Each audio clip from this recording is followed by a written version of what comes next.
¿Qué tal, mis hermanos en Cristo Jesús? Reciban un saludo cordial de parte de su servidor Juan González, apologista católico. Eh, en el nombre de nuestro Maestro, nuestro Señor Jesús, vamos a pasar a aclarar una distintiva. Vamos a versar con el tema de la concupiscencia. Sabemos que existe una gran distintiva a cómo lo ven los católicos, cómo lo ve la Iglesia Católica y los protestantes. Por ejemplo, para Martín Lutero, la concupiscencia es algo tan malo como el pecado original que te hace merecedor de las llamas eternas, o sea, te condenas. Pero no es así para la Iglesia Católica, tiene otra manera de definirlo. Entonces, es lo que vamos a versar en este pequeño fragmento.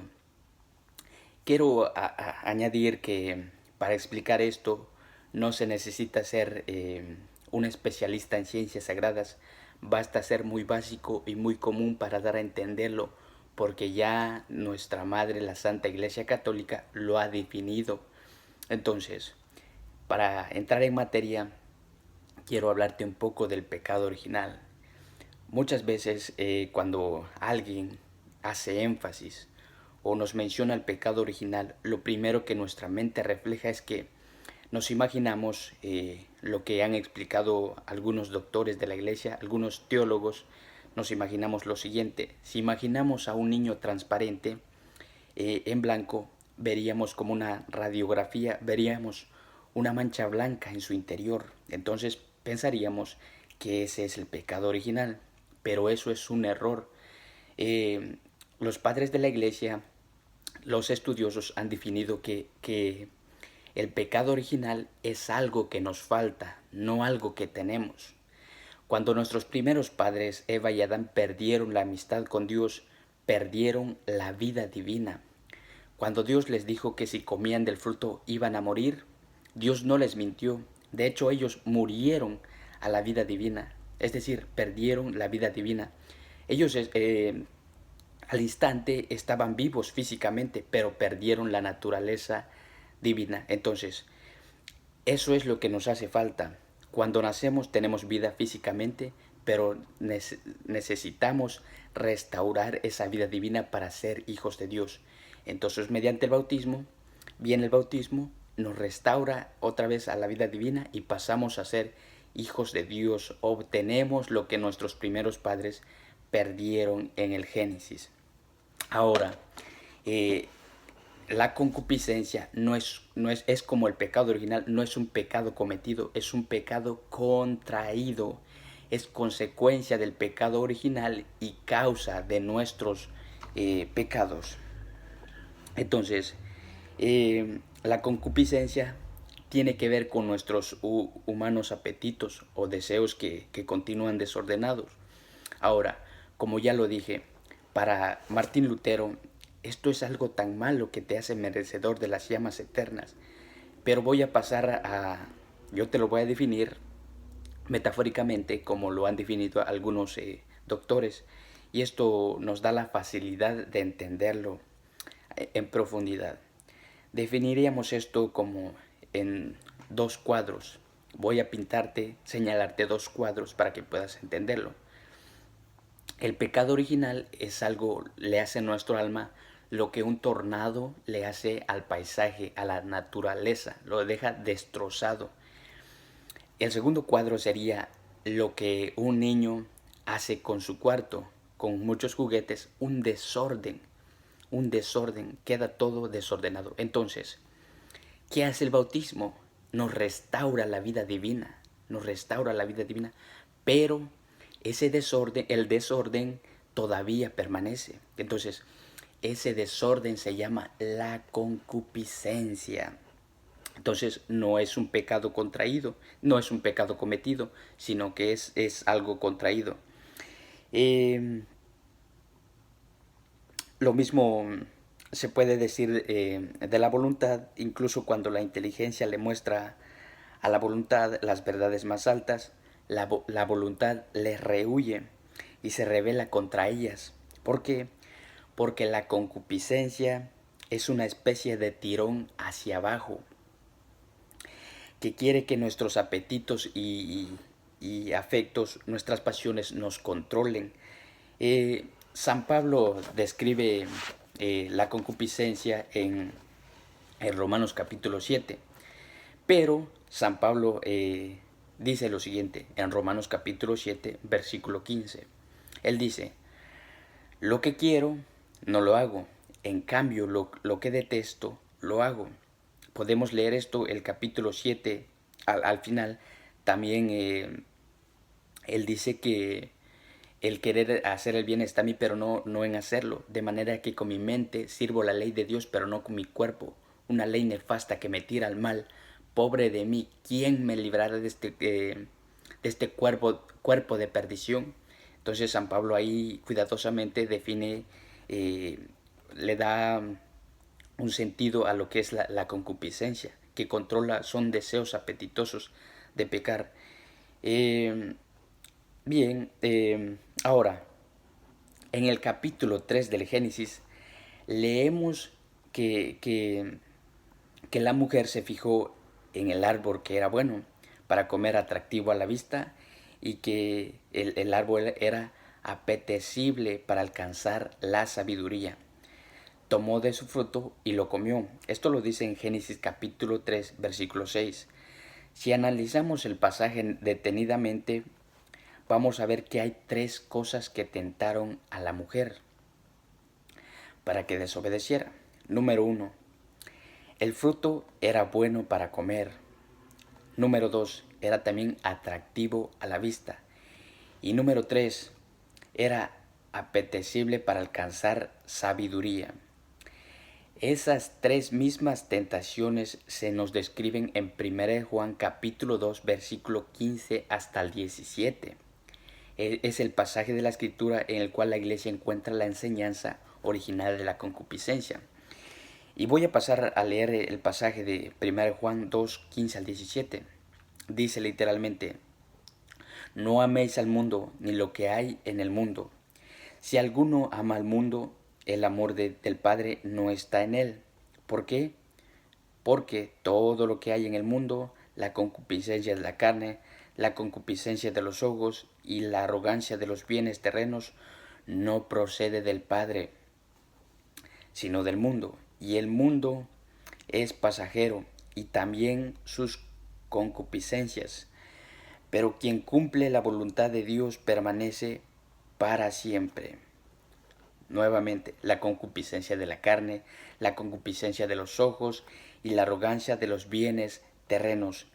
El placer, podríamos resumir todo aquí: el placer, el orgullo, la comida, el alcohol, las drogas, nuestro enojo, nuestra manera de pensar, nuestra manera de actuar, el dinero, la ropa, el aplauso. Todo eso son cosas que nos apartan de Dios. Ahora, también lo que quiero hablarles es que estas mismas tres tentaciones les sirvieron, nuevamente fueron utilizadas en la tentación de Jesús en el Evangelio de Mateo. El capítulo del Evangelio de San Mateo nos presenta las profundas implicaciones que tiene esta lección. Pues bien, cuando Cristo se retira al desierto, ayuna durante 40 días, se enfrenta a las mismas tres tentaciones a las que nos enfrentamos nosotros a la vida: la concupiscencia de la carne, nuevamente la concupiscencia de los ojos y la soberbia de la vida. En Mateo capítulo 4, en primer lugar, el demonio le insta a que convierta las piedras en pan, en Mateo capítulo 4, versículo 3. Eso es el placer de la concupiscencia de la carne. Después, Satanás le pide a Jesús que demuestre su divinidad. Si eres hijo de Dios, arrójate, pues dice las Escrituras, o está escrito, órdenes, que dará órdenes a sus ángeles sobre ti para que te lleven en manos. Mateo capítulo 4, versículo 6. Eso es la soberbia de la vida. Poner a prueba a Dios con la intención de mostrar la propia grandeza. Y por último, le promete a Cristo todos los reinos del mundo. Mateo capítulo 4, versículo 8 hasta el 9. Esa es la actitud positiva, la concupiscencia de los ojos. Fueron tentaciones. Ahora, la pregunta que surge a continuación, que debemos preguntarnos, ¿fueron tentaciones esas tres cosas? ¿Fueron tentaciones lo que Satanás hizo a Jesús en el desierto? La respuesta es sí. ¿Pero por qué? Jesús no tenía concupiscencia. Sí, pero ¿saben por qué? Porque Jesús tenía una naturaleza humana. Jesús, vamos a ver, estamos en Mateo capítulo 4. Como les decía, esas fueron tentaciones. Ciertamente Jesús no tenía concupiscencia, pero tenía naturaleza humana. Sufría, moría, pasaba hambre, sed, se enfrentaba a las mismas tentaciones a las que se enfrentó Adán en el Edén y a las que nos enfrentamos nosotros en el mundo.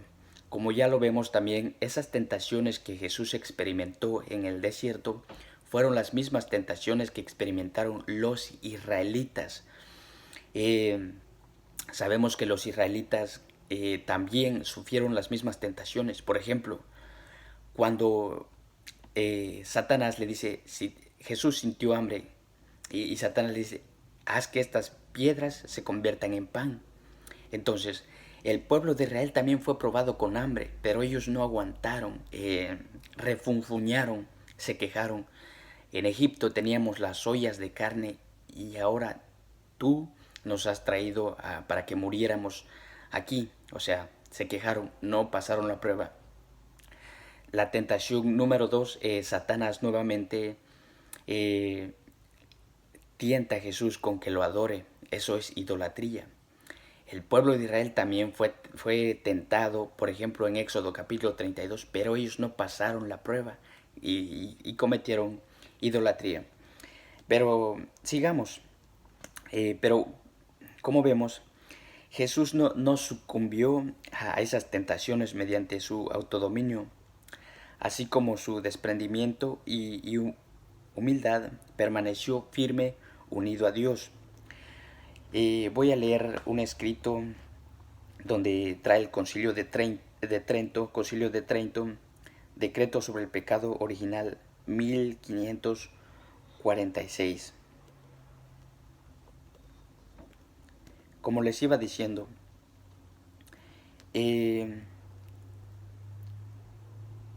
Jesús permaneció fielmente unido a Dios, superó la prueba que no superó Adán, y la razón por la que superó es que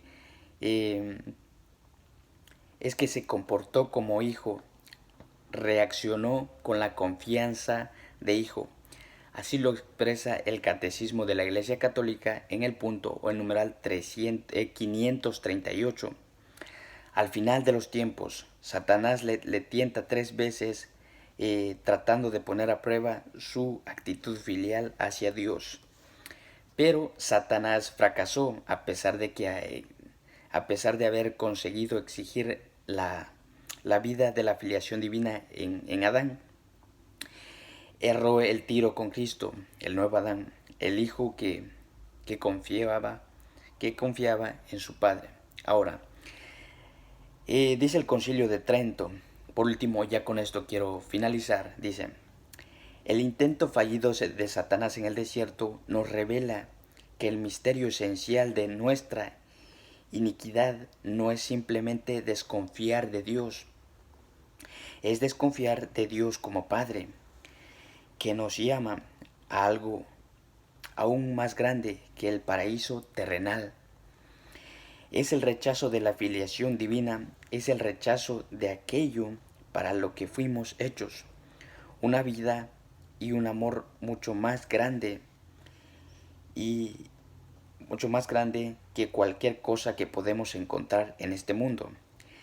Y el rechazo tenía un precio. Concilio de Trento, decreto sobre el pecado original 1546. Entonces, espero que hayan entendido lo que he expuesto acerca de la concupiscencia. La concupiscencia es como el pecado original, no es cometido, sino que es algo contraído, es consecuencia del pecado original y es la causa de nuestros pecados, es una inclinación al mal. La concupiscencia pretende que nuestros deseos carnales nos controlen, que controlen nuestra voluntad, nubla nuestro entendimiento. Eh, Así que cuando pecamos, el pecado, no solamente desobedecemos a Dios como Padre, desobedecemos a nuestro Padre, nuestro perfecto Padre, y rompiendo sus leyes nos quebrantamos nosotros mismos. Que el Señor les bendiga. Les saludo nuevamente en el nombre poderoso de nuestro Señor Jesús. Nos vemos en otra ocasión.